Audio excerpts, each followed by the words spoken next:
এই দেখো ল্যাংচার কত দোকান। আজকে তোমাদের কাছে একটা অদ্ভুত জিনিস নিয়ে আসছি। গত 30শে চৈত্র নীল ষষ্ঠী যেদিন ছিল, বর্ধমান থেকে মেমারি বাইকে আমরা গিয়েছিলাম। গোপ্রোর মেমোরি স্পেস খুব কম ছিল, এটা নজরে আসে। তখন আমি কিছু ডিলিট করি। পরবর্তীকালে দেখা যায় যাওয়ার পুরো ছবি নিয়ে একটা বড় অংশ ছিল না। আগের ব্লগে দুঃখ প্রকাশও করেছিলাম, কিন্তু হঠাৎ দেখি ভিডিওগুলো এসে গেছে। এটা আমার বুদ্ধিতে এটা ব্যাখ্যা পেলাম না কি করে এটা হলো। হারিয়ে যাওয়া জিনিস যখন ফিরে আসে তাকে প্রকাশ করার যে আনন্দ, সেই লোভ আমি সামলাতে পারলাম না, তাই তোমাদের সঙ্গে একটু শেয়ার করছি। তোমাদের ভালো না লাগলেও প্লিজ একটু দেখে নিও। আর এখন চলছি আমি 80 কিলোমিটার পার আওয়ার।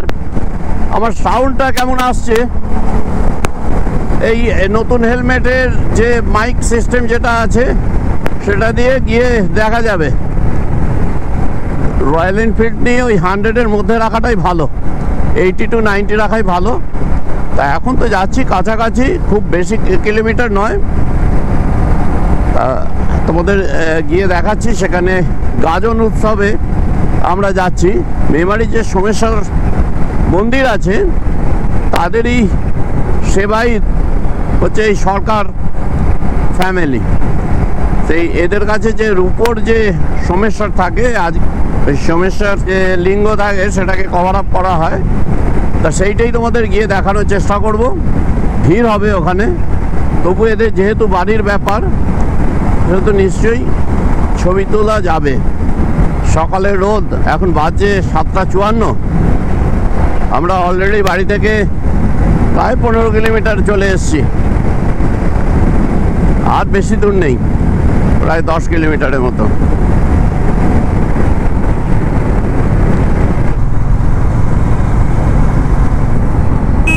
এটা পালসেট।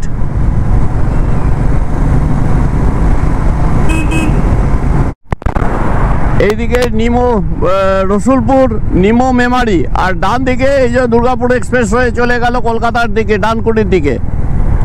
বিরাট একটা হাম্প, আরে বাপরে বাপরে। হ্যাঁ, এই চলে এলাম। আর ওই যে ডান দিকে যে ফ্লাইওভারটা দেখা যাচ্ছে, দাঁড়া ওই পাঁচিলটার আড়ালে পড়ে গেছে, ডান দিকে ফ্লাইওভার, ওইটা হচ্ছে ফেরার। মেমারির দিক থেকে যখন ওল্ড জিটি রোড হয়ে ফিরবো তখন ওইটা। কলকাতার দিকে মুখ করে এখন যাচ্ছি। ঠিক আছে তো? ডান দিকে চলে যাচ্ছে বৈদ্যডাঙ্গা, আর আমরা মেমারি মানে এই রাস্তাটাই ত্রিবেণী কলকাতা যাই বলো, ডানকুনি মানে ওল্ড জিটি রোড হয়ে এটা যাচ্ছে। নিতাইয়ের বাড়ি ডান দিকে, রেলওয়ে গেট পেরোতে হবে, খোলা আছে মনে হচ্ছে। রাস্তার অবস্থা ওরে বাপরে, ধরে দেখো ধরে দেখো ধরে দেখো। আমরা এগিয়ে যাচ্ছি ওল্ড জিটি রোড ধরে। আর ডান দিকে এই যে রাস্তাটা চলে গেল, এটা হচ্ছে নিমো রেলওয়ে স্টেশন।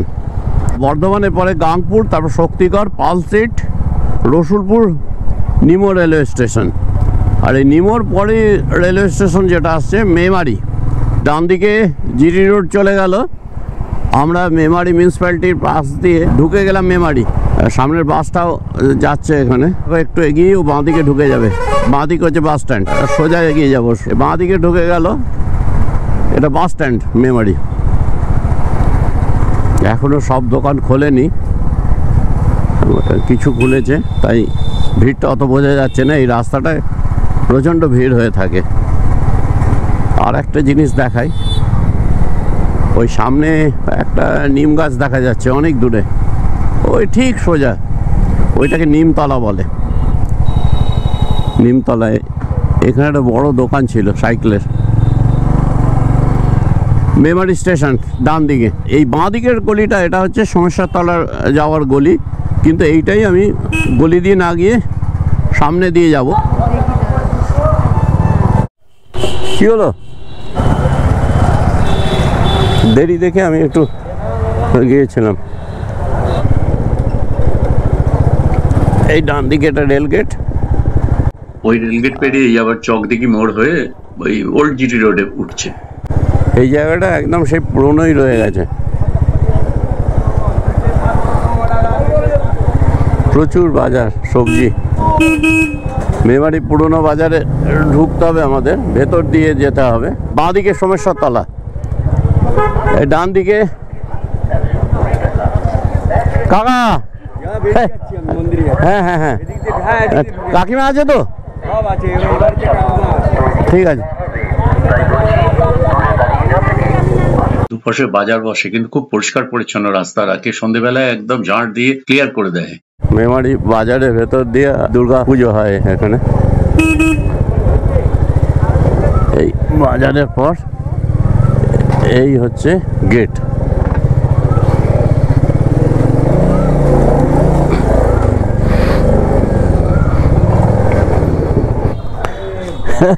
এই তো এই কাকার সঙ্গে এইমাত্র দেখা হলো, এইমাত্র। কি গো, সব ঠিক আছে তো? হ্যাঁ, ক্যামেরা অন আছে? ঠিক আছে, চলো। না না, এই গোবর তোমাদের পাড়ায়, এই তো এই গেটে।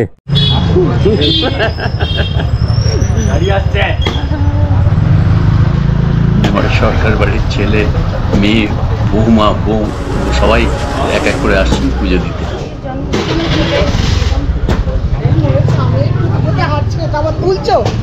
বাবিন দেখবে মানে।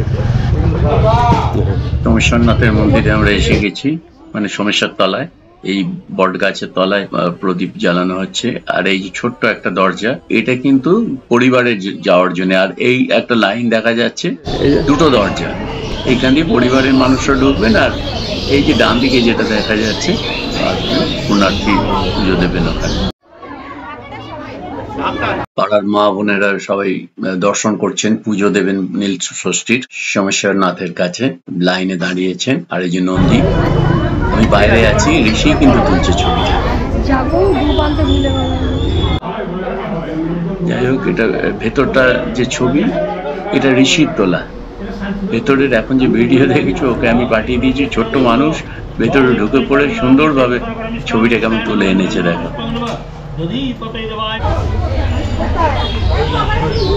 এই তো, এইটাই সবচেয়ে ভালো ছবি। ঠিক আছে,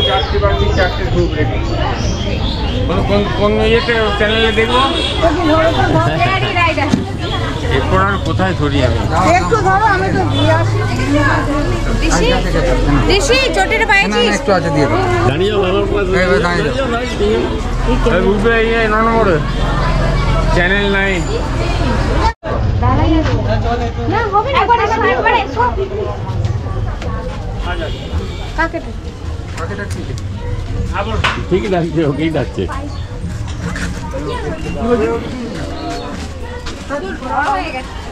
বড় হয়ে গেছে না?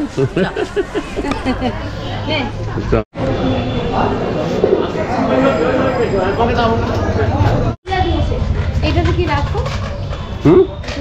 এইটাতেই তো সব জিনিসপত্র সব থাকে। ধরো রাস্তায় লিক হয়ে গেল, এই সমস্ত। এই হলো মাচণ্ডী শ্রীধর বাসুদেব মন্দির, যেটা প্রথম ব্লগটায় আমি দেখাতে পারিনি। খুব আফসোস রয়ে গিয়েছিল। যাক, আমার শান্তি হলো।